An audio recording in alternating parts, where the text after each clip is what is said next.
Olha, esta segunda-feira é marcada pelo Dia Nacional de Combate ao Abuso e à Exploração Sexual de Crianças e Adolescentes. Vamos falar ao vivo com Rafael Machado, que tem mais informações. Boa tarde, Rafa.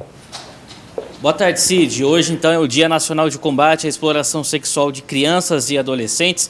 E nossa produção obteve um dado, infelizmente, muito triste, né, da Secretaria Estadual de Saúde, que somente no ano passado, mais de 40 mil registros de violência foram feitos aqui no estado. E 44% desse quantitativo é referente a crianças e adolescentes. A gente convidou o promotor Ronaldo Braga, que é o promotor responsável por crimes contra crianças aqui em Londrina.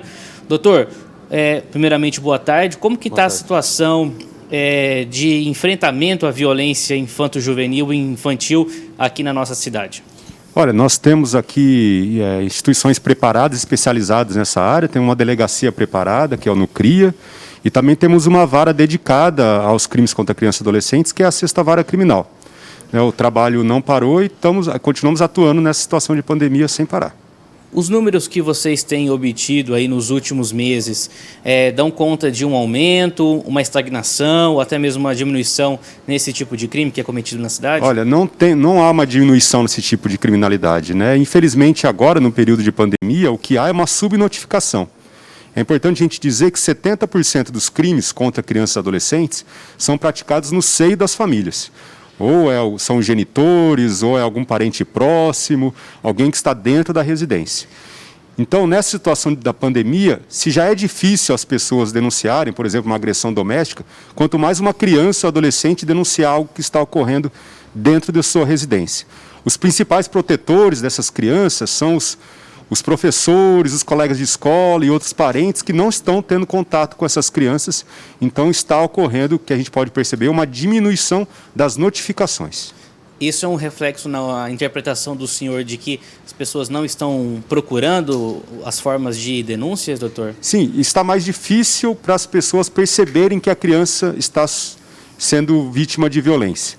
Porque a criança vítima de violência, ela muda o seu comportamento, ela aparece com marcas, e como a maioria dessas violências são praticadas dentro de casa, essa situação é escondida com a ocorrência da pandemia e o isolamento social.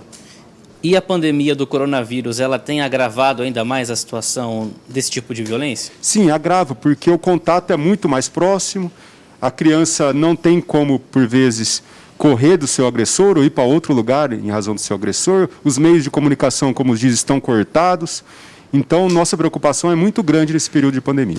E alguma dica, alguma orientação da promotoria para denunciar nessa época de coronavírus? Olha, a gente tem vários telefones que podem ser feitas denúncias anônimas nesses casos, que tem o Disque 100, né, que é o número nacional, tem o Disque 181, que é estadual. Podem ser feitas denúncias desse tipo de crime.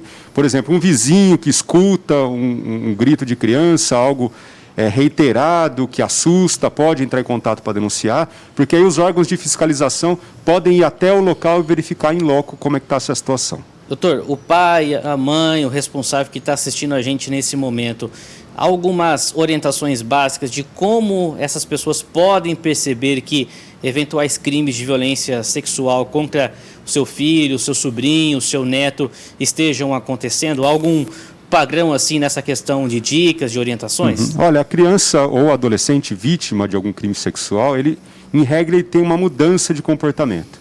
Aquela criança extrovertida fica introvertida, uma criança que era retraída começa a ter uma fala ou um comportamento sexualizado, ou então não quer ir visitar determinada pessoa.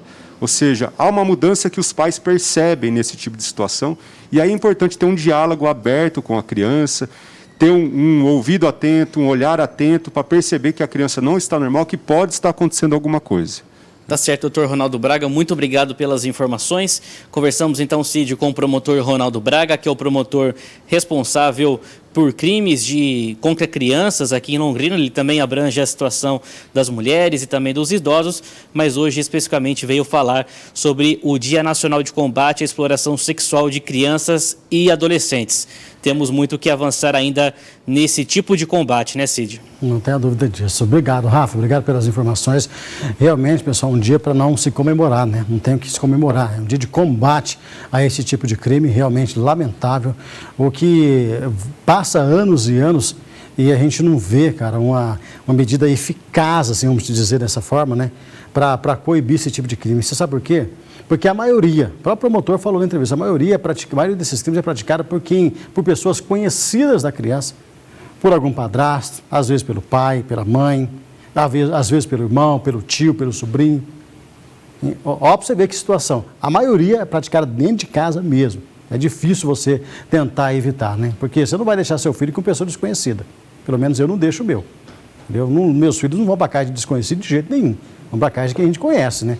Mas o problema é que está ali, ó, dentro da tua casa, que é o grande problema. Por isso tem que conversar bem com seus filhos, conversar com eles, quando eles vêm da escola, se está acontecendo algum tipo de problema, é você tentar evitar de alguma forma, né? Fácil não é, pessoal, mas uma boa conversa com a criança, explicar para ela pode evitar muitas coisas e um trauma desse que vai para o resto da vida para a criança.